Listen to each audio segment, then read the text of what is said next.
Continuamos considerando hoy el versículo 2 de este capítulo 15 del Evangelio según San Juan, donde el Señor Jesucristo dice, «Todo pámpano que en mí no lleva fruto, lo quitará, y todo aquel que lleva fruto, lo limpiará para que lleve más fruto».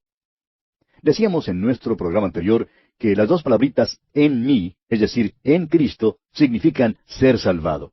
Hay grandes palabras como propiciación, reconciliación, salvación, pero estas abarcan aspectos particulares de la salvación. Todo el espectro de la salvación se halla en la frase «en Cristo». Y dijimos que hay solo dos grupos de personas, los que están en Cristo y aquellos que no están en Cristo.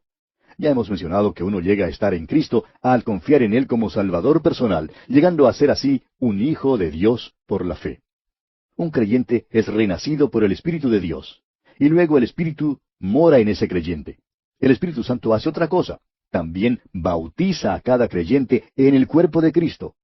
Todo pámpano en mí, dice el Señor. Ahora señalamos que este pasaje fue dirigido a creyentes. Jesús no está hablando en cuanto a cómo una persona se salva. La verdad es que en este pasaje no se habla en cuanto a la salvación. Está hablando en cuanto a llevar fruto. Y dijimos que esa era la próxima frase que deseábamos señalar. Notamos que la palabra fruto se menciona 6 veces en los primeros 10 versículos de este capítulo 15. Y al seguir nuestro estudio, notaremos que hay 3 grados de producción de fruto. Hay fruto, más fruto y mucho fruto. Todo el tema aquí es el de llevar fruto. El Señor dice, todo pámpano que en mí no lleva fruto, lo quitará. Ahora, ¿de dónde lo quita? Lo quita del lugar o de la posibilidad de llevar fruto. Y nos referimos enseguida al versículo 6 para explicar esto. En el versículo 6 dice, «El que en mí no permanece será echado fuera como pámpano, y se secará, y los recogen, y los echan en el fuego, y arden». Ahora notamos que podría surgir la posibilidad de que alguien dijera, bueno, esto me suena como si le fuera posible a uno perder la salvación.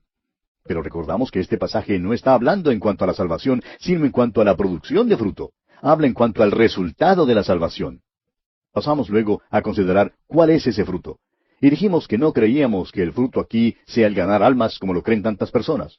Creemos que eso es más bien un subproducto, pero no es el fruto mismo. El Señor se refiere más bien al fruto del Espíritu. El apóstol Pablo, hablando en cuanto a esto, dice en su carta a los Gálatas, capítulo 5, versículos 22 y 23, «Mas el fruto del Espíritu es amor, gozo, paz, paciencia, benignidad, bondad, fe, mansedumbre, templanza». Este es el fruto en la vida del creyente. Ahora, 3 de estos frutos son mencionados en este pasaje. El versículo 7 de este capítulo 15 de Juan dice, «Si permanecéis en mí, y mis palabras permanecen en vosotros, pedid todo lo que queréis, y os será hecho». Esa es la oración eficaz. Luego el versículo 8 dice, «En esto es glorificado mi Padre, en que llevéis mucho fruto, y seáis así mis discípulos». Este es el fruto perpetuo.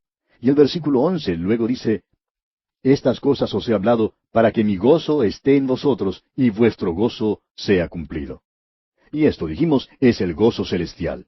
Ahora estos son los frutos que se mencionan aquí, y hemos leído los que son mencionados por Pablo como el fruto del Espíritu. Ahora, si una persona tiene tal fruto en su vida, estará llevando a muchos hombres a la presencia de Dios, mediante el testimonio de su misma vida. Eso, por supuesto, hace que el ganar almas sea el subproducto. Todo pámpano que en mí no lleva fruto, dice el Señor, lo quitará. Él quiere que llevemos fruto en nuestras vidas. Si un pámpano no lleva fruto, ¿cómo lo quita? Una de las maneras de quitarlo es quitando a tal persona del lugar en que pueda llevar fruto. Conocemos a muchos que han sido apartados hoy en día, de diversos ministerios, porque ya no eran efectivos para Dios. Hay predicadores y laicos así también. El quitar tal pámpano no significa que pierde la salvación, sino que es apartado del lugar en que puede llevar fruto. Ahora, a veces esta separación del lugar en que uno pueda dar fruto ocurre mediante la muerte, es decir, la muerte física. Creemos que eso es lo que Juan quiere decir en su primera epístola, cuando dice que hay pecado de muerte. A veces, esta separación del lugar en el que uno pueda dar fruto ocurre por medio de la muerte física. Creemos que eso es lo que Juan quiere decir en su primera epístola, cuando dice que hay pecado de muerte. Un cristiano puede caer en pecado y seguir en ese pecado hasta cuando Dios le quite por medio de la muerte del lugar de llevar frutos. Ananías y Zafira, por ejemplo, fueron quitados de la iglesia primitiva, una iglesia que era santa, una iglesia que llevaba fruto. Estos dos mentirosos no podían quedarse en esa iglesia. Tememos que ellos podrían haberse sentido un poco más cómodos en algunas de nuestras iglesias hoy en día. Pero Dios no les permitió quedarse en la iglesia primitiva. El Señor continúa diciendo, y todo aquel que lleva fruto, lo limpiará para que lleve más fruto. La palabra usada en griego es katairo, que significa limpiar. Y algunos consideran que esta limpieza se logra podando la vid con un cuchillo, y creemos que esto es correcto. Pero en verdad significa limpiar en un sentido más amplio de la palabra. El Señor corta, eso es, corta, entra en nuestras vidas y quita de ellas aquellas cosas que le ofenden, y ese corte a veces duele. Quita aquellas cosas que nos estorban. Él entra y corta. Una de las razones por la cual tantos hijos de Dios sienten dolor por este método de cortar es porque se han alejado mucho de Dios, están muy lejos de la comunión con Él. Cuanto más cerca estemos de Dios, amigo oyente, tanto mejor será para nosotros y sufriremos menos dolor. Porque el Señor al que ama, disciplina, como lo dice el escritor a los Hebreos en el capítulo 12, versículo 6 de su carta. No es indicio alguno de que Él esté en contra de nosotros. Trata de conseguir fruto de nuestras vidas. Pero nosotros estamos propensos a quejarnos y a alejarnos de Él. Él quiere que nos acerquemos a Él y luego que no suframos tanto dolor. En la región de Belén dejan que la vid crezca en la tierra, sosteniéndola con una roca. Las uvas se ensucian y los insectos nocivos se pegan de ellas y por tanto tienen que lavar las uvas antes de que se maduren. Pues bien, el Señor llega y nos sostiene y nos lava para que podamos llevar más fruto. Ahora, ¿cómo hace esto? Leamos el versículo 3 de este capítulo 15 de San Juan. Dice el Señor, ya vosotros estáis limpios por la palabra que os he hablado. Tengamos en cuenta que en los capítulos 13 y 14 de este Evangelio de Juan, el énfasis estaba sobre la gracia de Dios y sobre lo que Él puede hacer y lo que hará por nosotros. Ahora, en este capítulo 15, Jesús está hablando en cuanto a nuestra responsabilidad, y dice que aquellos que están unidos a Él llevarán fruto. No podemos dar fruto nosotros mismos, así como tampoco el pámpano puede dar fruto él mismo. Es necesario estar unidos a la vid. Si estamos llevando fruto, nos corta para que podamos dar más fruto. Esta cortadura se hace por medio de la palabra de Dios. Este poder limpiador de la palabra de Dios es cosa maravillosa, amigo oyente. Oímos hablar tanto hoy en día en cuanto a los modernos milagros para el lavado de la ropa y la loza, pero nunca hemos encontrado que en realidad sean tan milagrosos como se alega a favor de todos estos detergentes y productos. El verdadero milagro lavador, amigo oyente, es el poder limpiador de la palabra de Dios. El apóstol Pedro habla de esto, escribiendo en su segunda carta, capítulo 1, versículos 4 y 8, cuando dice, por medio de las cuales nos ha dado preciosas y grandísimas promesas, para que por ellas llegaseis a ser participantes de la naturaleza divina, habiendo huido de la corrupción que hay en el mundo a causa de la concupiscencia. Porque si estas cosas están en vosotros y abundan, no os dejarán estar ociosos ni sin fruto en cuanto al conocimiento de nuestro Señor Jesucristo. Y también en su primera carta el apóstol Pedro dice en el capítulo 1, versículos 22 y 23, habiendo purificado vuestras almas por la obediencia a la verdad mediante el Espíritu, para el amor fraternal no fingido. Amaos unos a otros entrañablemente de corazón puro, siendo renacidos no de simiente corruptible, sino de incorruptible, por la palabra de Dios que vive y permanece para siempre. En primer lugar, fuimos renacidos mediante la palabra de Dios, y por tanto fuimos limpiados una vez y para siempre. Luego, en nuestro caminar aquí y en nuestro servicio, nos ensuciamos, y por tanto necesitamos la palabra de Dios para limpiarnos continuamente. Esta es una de las razones por la cual es necesario estudiar la Biblia, para ser limpiados. El Salmo 119, versículo 9 dice, ¿con qué limpiará el joven su camino? Y responde, con guardar tu palabra. También el apóstol Pablo, escribiendo su segunda carta a los Corintios, dice en el capítulo 7, versículo 1, así que, amados, puesto que tenemos tales promesas, limpiémonos de toda contaminación de carne y de espíritu, perfeccionando la santidad en el temor de Dios. Ahora, ¿cuáles son estas promesas? Son las que se encuentran en la palabra de Dios. Entre los cristianos hoy en día hay quienes hacen poco caso de la palabra de Dios y dicen que no importa la clase de vida que vivan, con tal de ser fundamentalistas en su manera de creer en cuanto a la salvación mediante la gracia de Dios. Pero, amigo oyente, Dios usa su palabra para revelarnos cuando no estamos caminando según su voluntad. Hay muchísimos santos y aquellos muy piadosos que llevan una Biblia grande bajo el brazo, andan sumamente serios, casi no sonríen, dan una apariencia de inmensa piedad, pero en verdad no tienen interés en la palabra de Dios. Creemos que la prueba decisiva que revela si una persona es genuina en su relación con Dios es si está estudiando la palabra de Dios y si está dejando que obre en su vida. Dios quiere que seamos obedientes a su palabra. Debe haber fruto en nuestras vidas. El versículo 67 del Salmo 119 dice, Antes que fuera yo humillado, descarriado andaba, mas ahora guardo tu palabra. Y más adelante en el versículo 71 del mismo Salmo 119 dice, Bueno me es haber sido humillado, para que aprenda tus estatutos.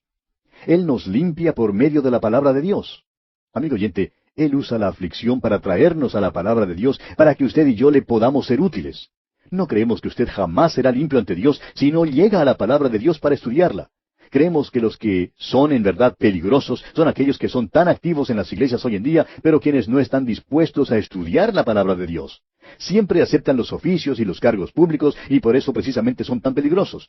Los consideramos el elemento más peligroso contra la palabra de Dios y contra la causa de Cristo en este mundo. Amigo oyente, necesitamos estudiar la palabra de Dios y aplicarla a nuestras vidas. En el versículo 4 de este capítulo 15 del Evangelio de Juan, el Señor dice, Permaneced en mí, y yo en vosotros. Como el pámpano no puede llevar fruto por sí mismo si no permanece en la vid, así tampoco vosotros si no permanecéis en mí. Hemos llegado ahora a la tercera palabra que deseamos que usted subraye, y esa palabra es permaneced. Permanecer en Cristo significa mantener comunión constante con Él todo el tiempo. Acabamos de hablar del poder limpiador de la palabra de Dios. Esa es una parte del permanecer en Cristo. Debemos ser limpiados diariamente. Hay una anécdota que está relacionada con el famoso predicador Charles Spurgeon, según la cual él se paró en medio de la calle un día, se quitó el sombrero y se puso a orar.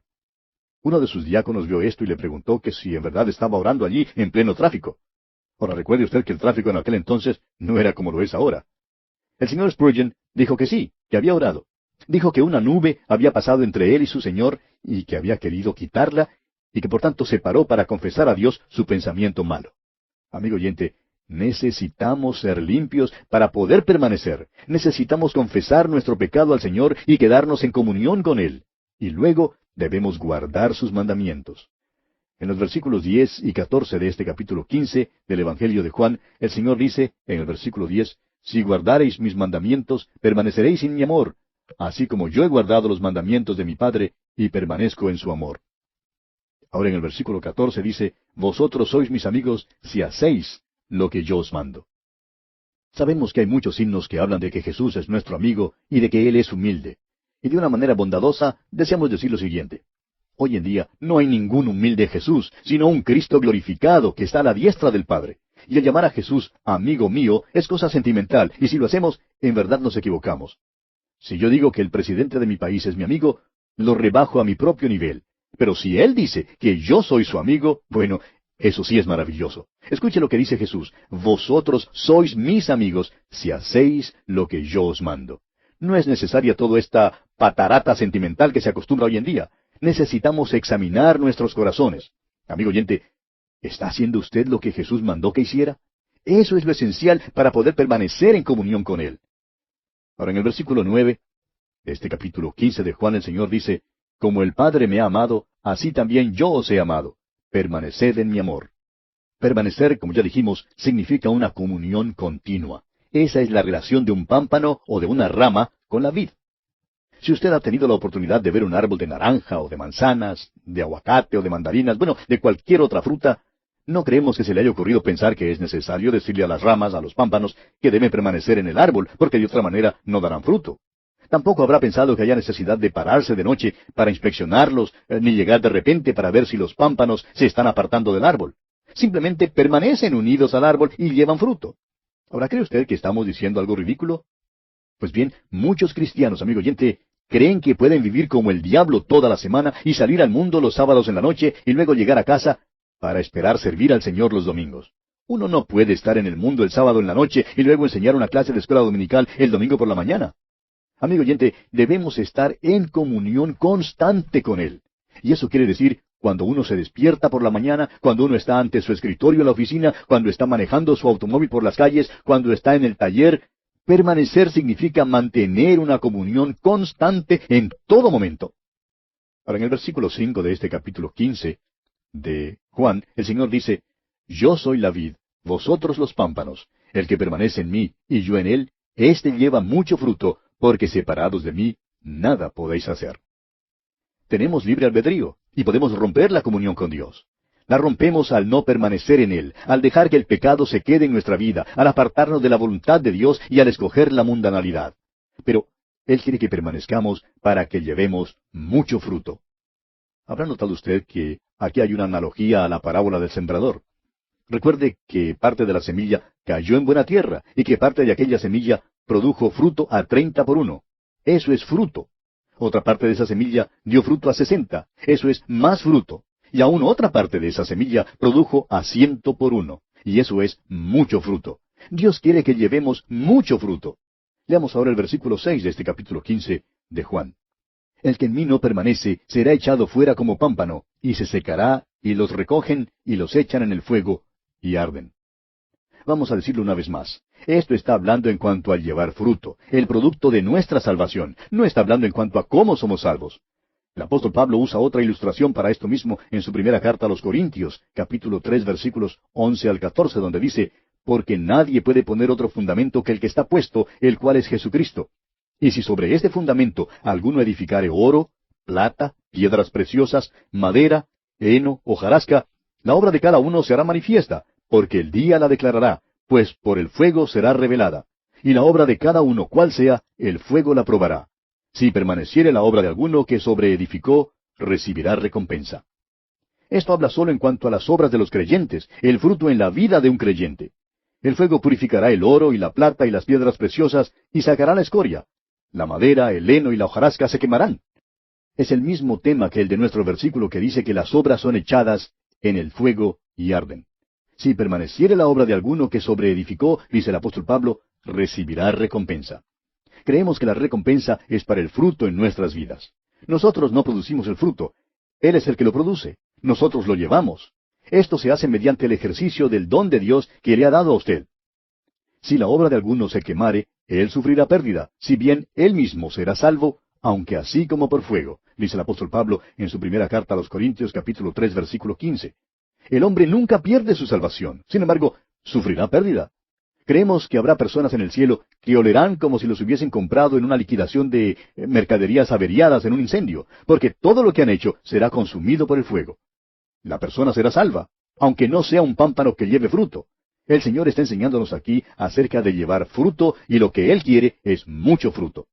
Creemos que una de las cosas más tristes en nuestros días es que el cristiano ordinario cree que la vida cristiana normal es una vida de fracasos. Cree que no hay que pensar nada en llevar fruto y está dispuesto a vivir a un nivel espiritual bastante bajo, esperando llevar simplemente un poquito de fruto. Recuerde, amigo oyente, que el Señor quiere que llevemos mucho fruto. Leamos ahora los versículos 7 y 8 de este capítulo 15 del Evangelio según San Juan. Si permanecéis en mí, y mis palabras permanecen en vosotros, pedid todo lo que queréis, y os será hecho. En esto es glorificado mi Padre, en que llevéis mucho fruto, y seáis así mis discípulos. Note usted que dice, si permanecéis en mí. Es posible romper esa comunión. Una vez más pensamos aquí en el caso del lavamiento de los pies. Recuerde que le dijo a Simón Pedro el Señor que si él no le lavaba, no tendría parte con él. No podría gozarse de la comunión con él. Y aquí dice, si permanecéis en mí, y mis palabras permanecen en vosotros. Eso significa serle obediente, eso es permanecer. Y sólo si permanecemos experimentamos la oración eficaz. Ahora el propósito final del permanecer y del orar es que el Padre reciba la gloria. Esto elimina la oración que se eleva con motivos egoístas. Se trata del llevar fruto, amigo oyente. Dios es glorificado cuando llevamos fruto.